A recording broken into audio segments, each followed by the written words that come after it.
Hello and welcome to Learning Music with Pat. I had finished some things and talked to you about tuning and keys and how important it is to keep your instrument in the right key, and a little bit about transposition. I didn't really get into transposition, but it's something that musicians do when they take an instrument and they play up either higher than the music is written or lower than the music is written, just for the purpose of staying in pitch. And there are a lot of things that will affect the way that an instrument is pitching. Some instruments can be tuned.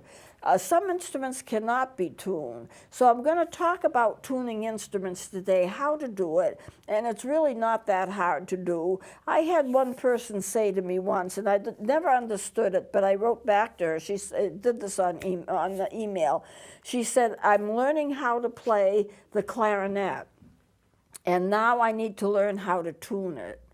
And so I'm going to take it to the music store where I bought it, and I'm going to have them tune it for me because they know how to tune it.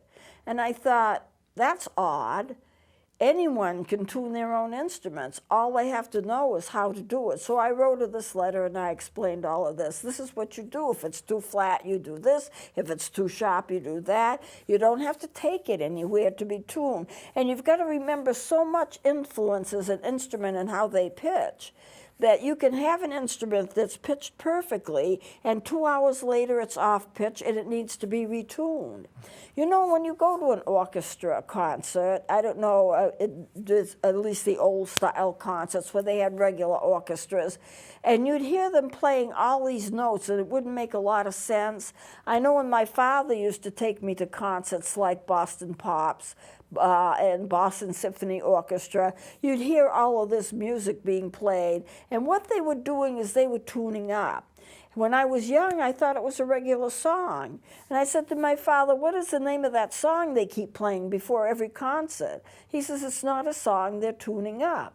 And usually what happens is that one person is perfect pitch, and if it's an orchestra, it's usually going to be a violin. And every instrument tunes to that violin, so they're all pitched and tuned together. That takes quite a while to learn how to do that. That takes quite a while because you have to take all of the instruments and they do it section by section. The violins might do it first, or the trumpets may do it after that, or the clarinets or flutes and so forth, but they go section by section by section, and they tune to the violin or whoever's tuning the instrument. Now, my instruments are so perfect pitch as a general rule that I can have anyone tune to my instruments. Guitars have a little thing, a little round thing that they attach. It's got a little dial on it, and they can tune each of the strings separately, and it'll tell them when they're exactly on pitch. Now, I mentioned last time you can tune to a dial tone if you know how to do it, because a dial tone is perfect A. The instruments in the orchestras are turned to A. They're perfect A, perfect pitch A. And for the last quite a few years, it used to be something different, but for quite a few years now, everybody tunes to concert pitch A. And you can do that, and then everyone's automatically going to be in pitch. There might be somebody with a note off here or there, but basically the instruments are in pitch. So some can be tuned, and some cannot be tuned. So let me show you this. This is a little picture I brought in of a lot of the melody flutes that I use when I'm playing. And of these instruments, this is a penny whistle, this is a sassoon flute, a recorder, and this is just a regular melody flute. This one here is a tonette. This would be another penny whistle. This is a song flute. This is a Shaw's flute. This is a flutophone, and this is just a little flute, a little melody flute. Of those instruments, and many of them which I play, and I have a lot of them, only the recorder and the sassoon flute can be tuned. And the way that you would tune a recorder, if you are sharp and you need to make it flat, you simply would pull out the head joint a little bit. Well, this one doesn't want to do it. Let me try another one here. This is the one I usually use. Take the head joint and just move it out a little bit. That's going to lengthen the tube, and it's going to make the pitch lower. It's not that hard to make a pitch lower if the instrument is too sharp. You can pull something out, and that effectively lengthens the tube and makes the pitch or a lower pitch. But there's very little you can do to sharpen an instrument, because once this is in all the way, I can't get it in any further. There's no way to do that. So let's take a look at how to tune the instruments. I have some pictures with me. Okay, here is the recorder. This is the head joint. Pull the head joint out a little bit. It lengthens the tube, and it flattens the instrument a little bit. And that's usually the way you do it with melody instruments that can be pitched, but not all melody instruments can be pitched. This is a sassoon. This can be also tuned the same way. Just pull it out a little bit. Let me show you. I think here's my C sassoon, which I brought with me. If I play, it's perfect pitch. If I want to make that flatter, and I pull it out, which I will do, I pulled it out by a full step. In order to get it back, I have to push it in again. But this is the way that many of the melody instruments are tuned. You just pull something out and you make the instrument tube longer, and it flattens it a little bit. So that's the sassuto, and I showed you this one on the recorder. Now this I've pulled out quite a long way. Now I'm going to shorten it. So that makes a big, big difference for those kinds of instruments. When you get to a song flute that's not tunable, there's no way that you can push anything in or out. It's not tunable. When you get to, and I haven't shown you this, I'll probably do it next time, this is a Moroccan flute, and that's not tunable. You can't pull anything out to make the tube longer. It's a handmade Moroccan instrument. Some of the fifes, this is designed to look like a flute, but it's really a fife. You cannot pull anything out or push anything in, so therefore this is not a tunable instrument. So many of them are not tunable. Now this is interesting because this is a melodica. Can I tune it? Not really.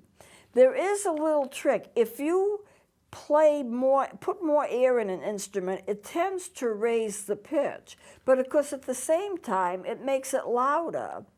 So you have to realize, and I don't know how well it's going to work with this. This has a trip in every single key, so it may not work because these are pretty pitched so that they don't change a lot.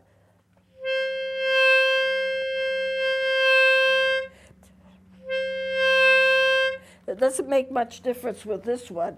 If I were to take my regular recorder and just try, I'll play the C soft and then I'll play the C loud. Do you see the pitch change? It really raises the pitch. When I put in more air, it raises the pitch. I can change the pitch almost by a whole step just by blowing more air in it. It will make it louder, but sometimes if you're off pitch, that's what you have to do. Instruments can get off pitch very, very easily. I was doing a solo. My sister was going to accompany me. We were traveling to the Keene area from the coast, and I put my instrument in the back seat. I was playing clarinet. And the car was warm. I wouldn't let an instrument sit in a too cold or too warm environment. It was fine. But when I got there and started rehearsing, the instrument was like a whole step too flat. And I said, what am I going to do? Because the music was complicated. I didn't want to have to try to transpose by ear as I was playing it. It can be done, but it's better not done. But I kept blowing into it and blowing into it and blowing into it. And as I blew into the instrument, the pitch started raising because the warm air raise the pitch, which it oftentimes does. So by the time I was going to play it, that instrument was in perfect pitch, because it warmed up with the warm air that you're blowing into it. That does make a difference. So this is tunable, and I don't have a penny whistle with me, but the penny whistles are not tunable. Okay, so here's a flute. In the flute, this is the head joint of the flute. Just pull it out. You can pull it out like I did the sassoto and like I did the recorder, and that will lengthen the tube and it will flatten the pitch. That's the way you would do it. There's a cap on the top of it, but it doesn't have anything to do with pitch. What the cap does when you're blowing across the tone hole, it makes sure that the air goes in only one direction, because if it goes in more than one direction, you're not going to get hardly any tone at all. You have to have the air vibrating and going in one direction, and the cap does that for the flute and other instruments like it.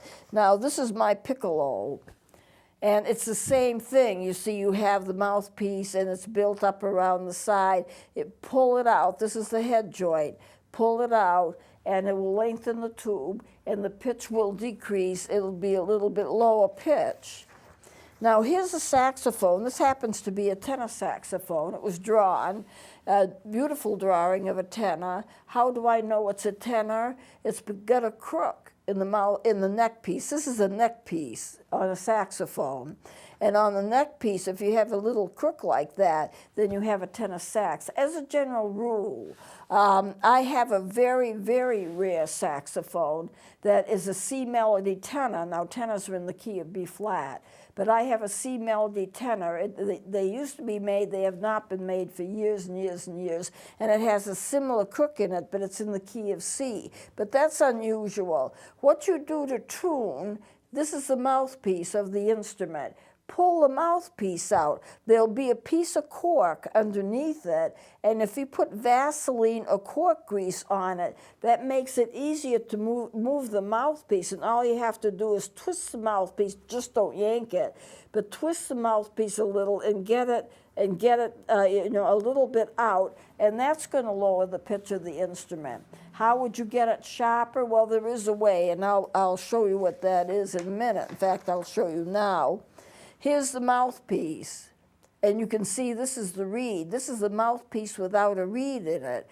This is the mouthpiece with the reed in it. Sometimes if your instrument is a little flat, you can just loosen up the screws and push that reed up a little bit so the reed extends just a tiny bit beyond what the mouthpiece is. So the reed would be coming, say, up here, and you shorten it a little bit when you push it up, so it doesn't go down here. It just pushes up a little bit, and that will make the reed stiffer. And what it'll do is it will successfully raise the pitch, but it does make it harder to play, because a stiff reed is something, it's harder to get it to vibrate. It will pitch a little higher, but your lips are going to get very sore if you keep doing that, because it's very hard to play it. It's harder to make it vibrate because it's not attached really to the mouthpiece. The tip of it is a little bit beyond the mouthpiece. But you can do it. It will work. And if you're a good enough musician, you can do it. Now, what about the clarinet?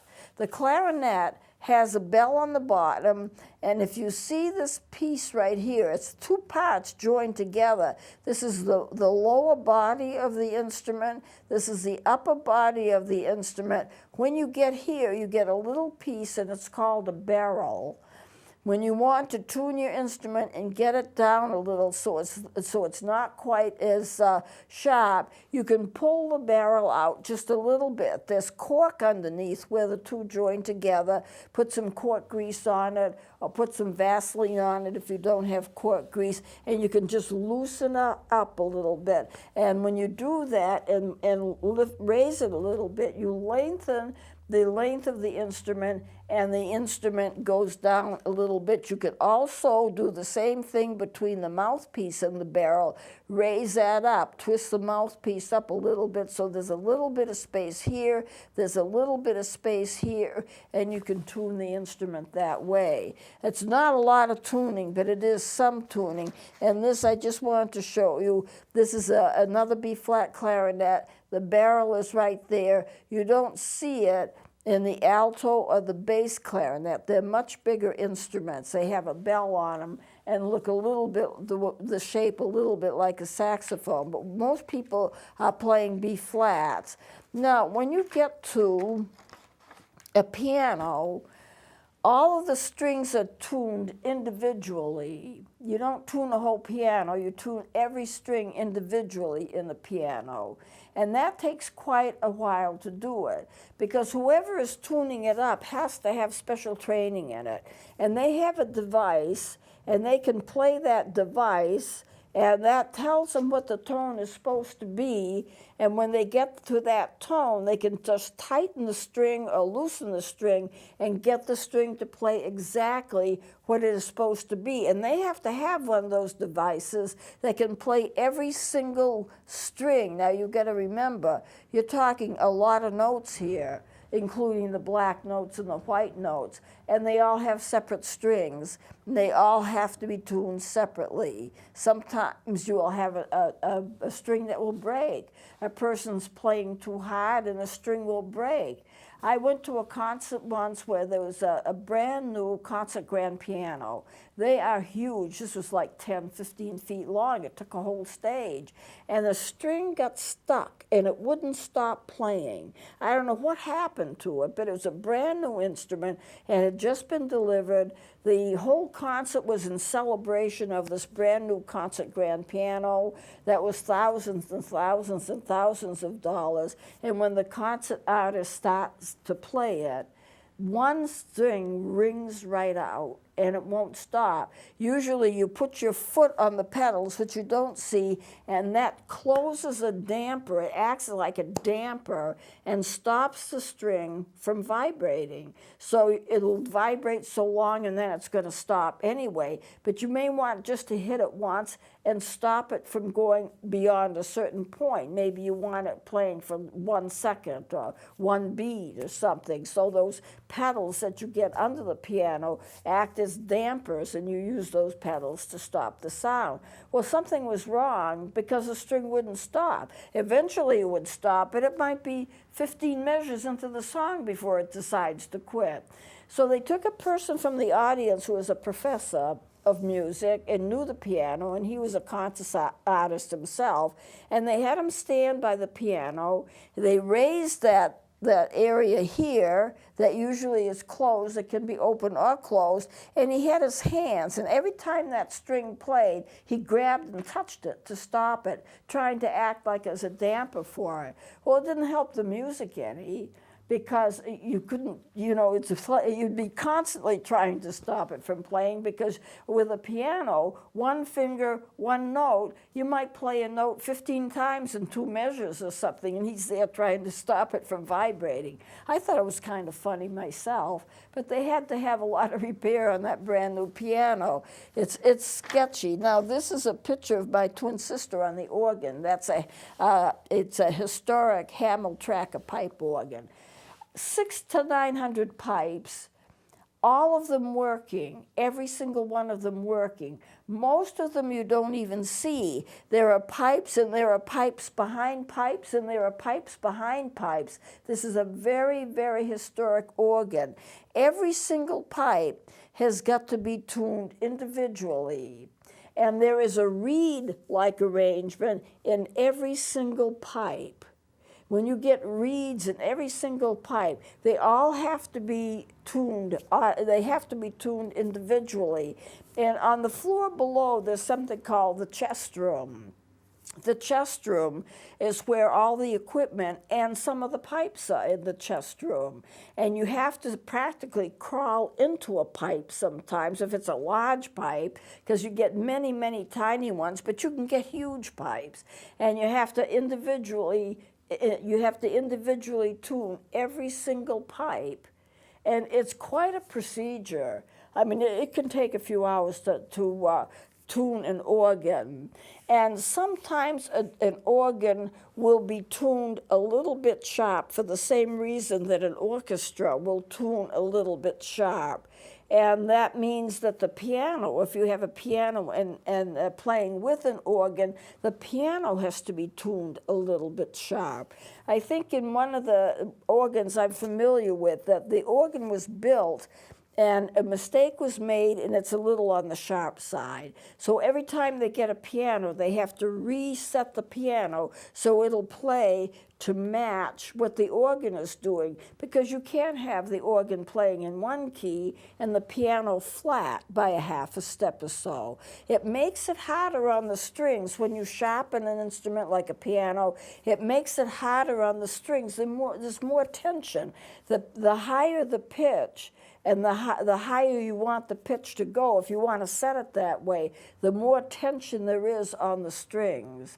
And the harder you play it, the more tension there is on the strings. And I know concert pianists have been known to break strings, not intentionally, but they'll be playing hard because they want volume, they want something very loud, and the whole thing will pop. And of course, you know, guitar strings don't last forever either. They have to be replaced. So this is what I want to tell you about tuning. Remember that if you're in a warm area, the instrument's going to raise in pitch. If you blow a lot of air into it, the instrument is going to raise in pitch. And it's hard to get an instrument to raise in pitch if it's naturally not the right pitch. You can always lengthen something by pulling something out. If the instrument is tunable, some are, some aren't. But you can always lengthen it and get the instrument to flatten a little. And that's a lot easier to do than try to get the instrument to sharpen, because once that instrument is set in place, you can't force it to be a smaller tube, you know. Once this instrument is set in place, I can lengthen it. And whoops, this one doesn't want to do it either. I guess it can't. I'll take this one. Once I lengthen it, I'm going to change the pitch of the instrument, and I can do it quite a bit. You can see all that space in there. But once I get it so that it's as short as it can be, and it can't be any shorter, I can't make it any shorter. And the only way to sharpen it is somehow to warm the instrument, to play louder, or to put more air into it. And the trick is always, if I need to have it at a higher pitch, to be able to blow into it enough to make it at a higher pitch, but not to make the pitch out of range of what it's supposed to be. If I blow it harder, it'll raise the pitch, but it's also going to be louder. So how can I raise the pitch and not get it too loud? I mean, you have to make some, you may have to make some sacrifices and redo the music or something like that. But tuning is interesting, and usually what happens is when you go to a concert, they're tuning. Every time I play, they're tuning, because you can lose pitch easily. You're playing and suddenly you're not quite in pitch, so you have to retune. It's not that unusual that an orchestra will take a break just to retune their instruments. Not that unusual at all, because if you don't have an instrument in pitch, you don't have music that sounds good. It sounds off because no one's really playing alike. So I'm going to close it here. We're about out of time, and we'll be doing something else next time. Please join me then.